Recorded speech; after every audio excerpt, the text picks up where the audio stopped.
Welcome to Easily Entertained. My name is Bryson Olson, and here we talk about all the good things of entertainment. Last year, sort of around this time, we talked about a series, Hazbin Hotel.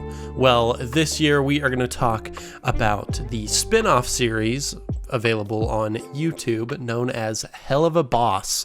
They just finished up their second season in December, and I personally think the series is a little bit better than Hazbin Hotel. I love both of them, but a lot of people have attached more to Helluva Boss, and so I kind of wanted to discuss why this spin-off YouTube series is so much fun and to some degree better in some eyes. So let's dive in. Play with our feelings because we're smaller and not as important. Well, I'm not letting you, bitch. Let's go. Now, I don't remember if I said it in my Hazbin Hotel video, but at least now I do mostly prefer Helluva Boss to Hazbin, although both are pretty good in their own right.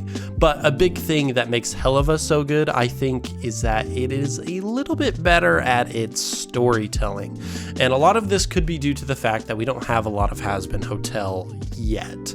Whereas Helluva Boss, it's been going on for a while. We have 2 seasons, and they've actively been releasing over the last 4 years, whereas Hazbin didn't. They had their pilot and we waited. So it just didn't work out as well. And each season for Helluva Boss has at least like almost 10 episodes. I think the first one has 8. I think the second one has 10. So there's just more comparatively to Hazbin. But I think it also comes down to the kind of story they're trying to tell.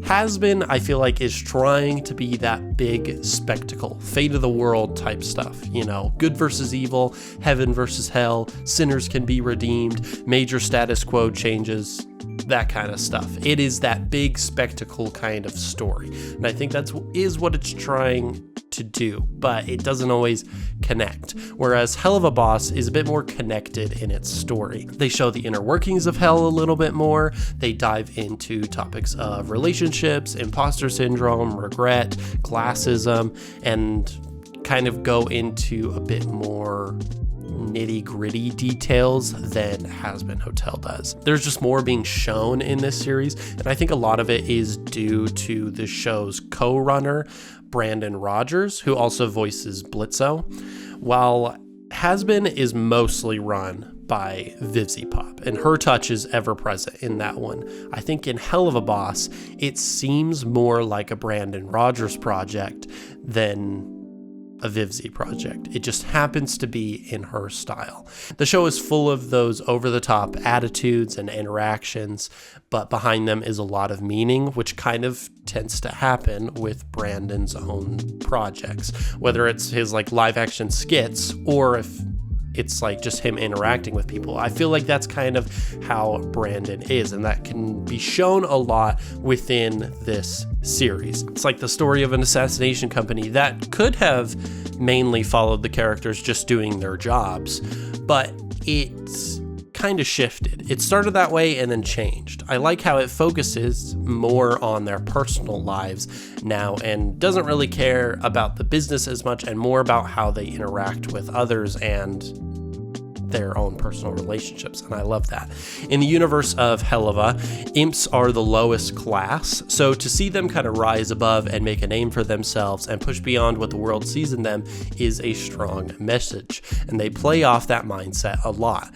Blitz, for example, is an imp who has always been mistreated, even by his own kind, and as a result, he doesn't really feel like he can be loved. He has some of that imposter syndrome. He overexerts himself in social situations. I can't speak.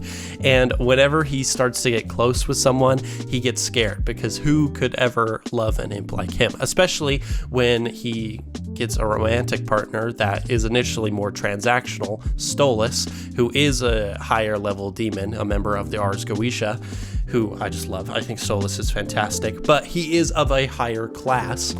And as a result, Blitz doesn't feel like a true relationship can happen between them because Stolas is just so much higher above him in terms of society. But Stolas wants to have a relationship with him, and oh my gosh, their relationship is just so good, and I like the developing between it. I say so good, the writing is so good. Their relationship has some rocky points and almost kind of not necessarily toxicity, but hostility between the two of them, especially like mid-season 2.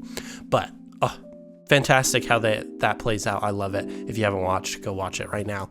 There are also a few other supporting characters like Fizzaroli, Moxie, Millie, Luna, but Blitz and Stolas have kind of taken over the main focus of the show, I think particularly as the show has gone on. But this, I think, just puts an edge on the story over Hazbin, because Hazbin is just trying to tell the stories of a lot of characters in a too short time frame, which I think doesn't give us the arcs that we're needing. It doesn't give us the actual story that we're craving from those characters. Where Helluva, because it's gone on so long, it takes its time subtly to give us pieces among the main story, which I think works in its favor. It's nice to have a new critter to play with. Being that Helluva has also been releasing for longer, I think that has allowed the creators to understand the story and audience a little bit more, which lets them also take some more risks, and in turn makes the show a little bit more fun than has been, in my personal opinion. Let's take the music, for example. I wouldn't hugely consider Helluva Boss a musical show, but there is almost always at least one musical number in every episode, so probably technically a musical, whereas Hazbin Hotel is very obviously marketed as a musical. But as such, Hazbin kind of plays it safe, I think. It uses those typical show tune style songs, which are not bad. I do love the music in Hazbin Hotel. I think they're all fantastic. But it is safe. It's not hugely unique in the way they are written. It's not that different to a lot of other musical styles. Like sometimes they play it up a little bit, but I think for the most part it is that generic show tune style. Helluva Boss, I feel like, kind of gets fun with their music, as every song kind of tends to feel different than the others. You have some that are a lot more sweet and wholesome. You have some that are just kind of zany and out there, but they all feel a little bit different, and that I think is great. Some were more show tune style in the first season, but I think as the seasons went on, they kind of started to mix the genres a little bit more. And I think season 2 especially kind of just went for everything. Alt, pop, rock ballads, and it's just a whole mix of everything, and they all slap as well. They're all just so good. And I think that risk that they took to mix it up and not just follow a formula just fits the mood better than just always using show tunes. I think especially for the kind of story that Helluva tells. Animation is another big thing that I really like about Helluva Boss. The style is pretty much the same, but Helluva pushes it a little bit further in their compositions, I think. Especially during song breaks, they just kind of transport things into the abstract a little bit more. I think especially in season 2, when a lot of characters are in their feelings, so they push them to areas where it's not the real world, and that lets them have some unique moments. Like one that I really like is a couple episodes before the end of season 2, we had Blitz going on his little redemption tour, trying to apologize to everybody, and Stolas is at this like party for people that hate Blitz, and he sings like a rock ballad, and it goes so hard, and it kind of transports Stolas into this almost theatrical type area where he's almost acting out a play, and then there's one point where he's in a room full of mirrors, and I like that it's like forcing him to see what the truth was in their relationship, and both of them seeing the truth behind it.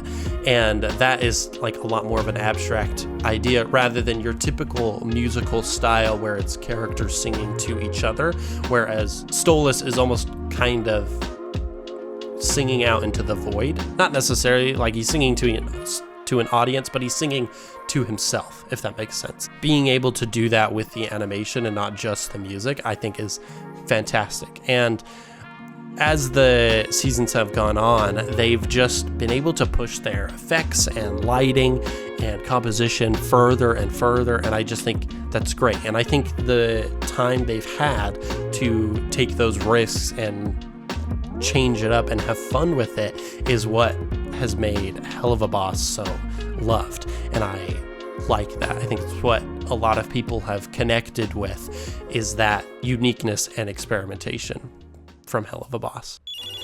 Yes. Hello. Hey, I'm calling you about your extended warranty and your new Robo Pony 2000. So now I've mentioned it several times throughout this episode, but I really do think the fact that Helluva Boss has released more is what puts it ahead in audiences' hearts and minds than Hazbin Hotel.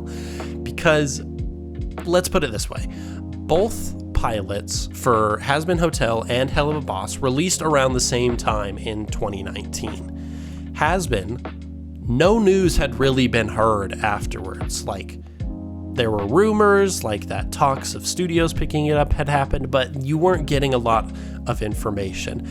People were excited, but as years kind of went on and we didn't really get much, people were kind of losing it. Because we didn't get the first season until last year, and we're likely not going to get season 2 until probably 2026. And that's kind of hard for people. That makes it lose interest. It leaves their minds because the hype is not as there as it was in the beginning. Helluva Boss relatively got started right away.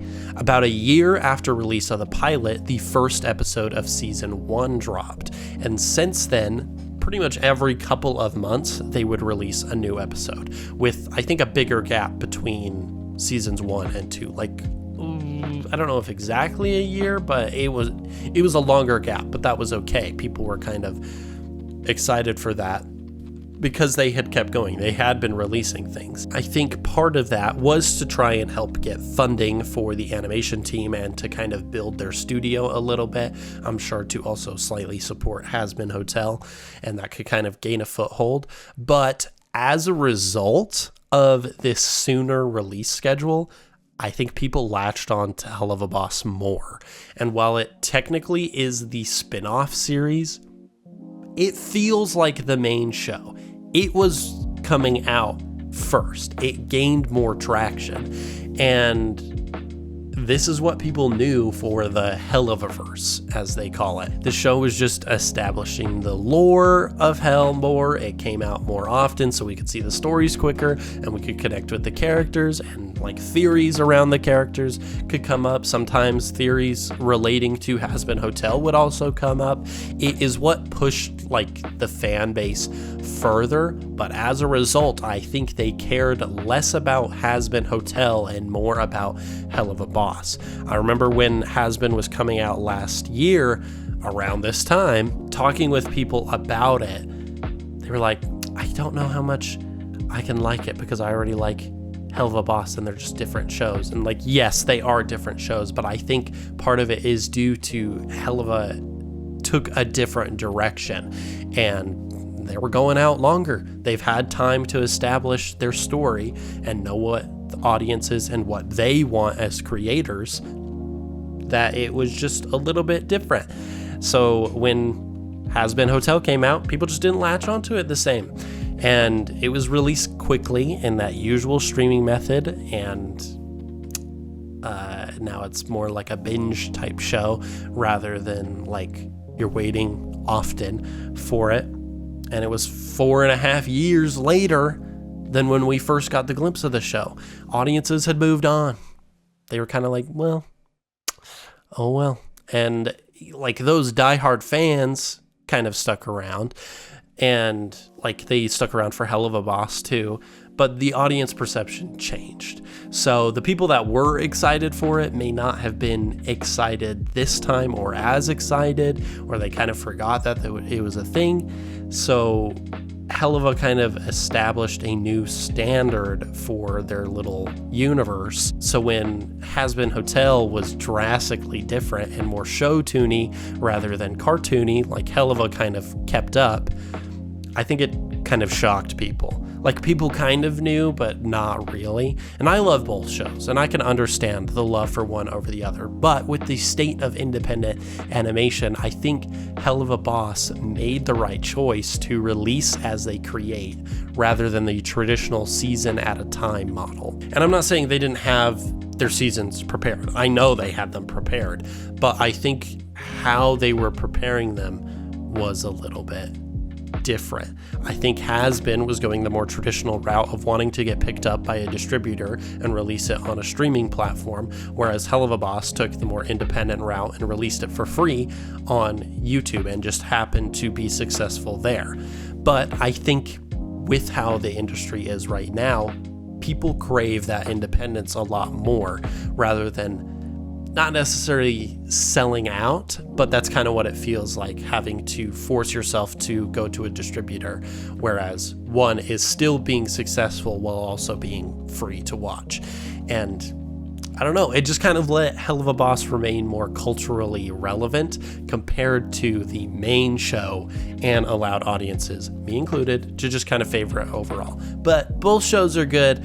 I personally like Helluva Boss a bit more. If you like Hazbin more, let us know. But now it's time for our rating. And if you don't know our easily entertained rating scale, I'll give it to you real quick. From least to best, it is garbage. Once is fine, right mood, quotable, go to, and all day, every day. And for this show, I do not remember what I put Hazbin. I probably put it at an all day, every day, but I would probably put them around the same thing right now, which would both be at a go-to. I always find myself, once I watch one episode, I'm gonna have to watch all of them again, unless it's like the new episodes.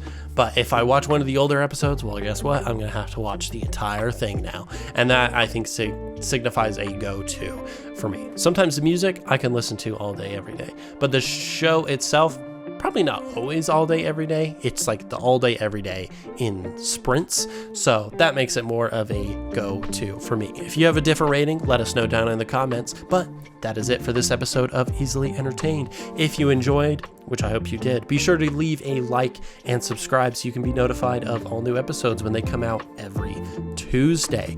And if you have any ideas for properties you'd like to hear us talk about in the future, comment them down below. But until next time, bye!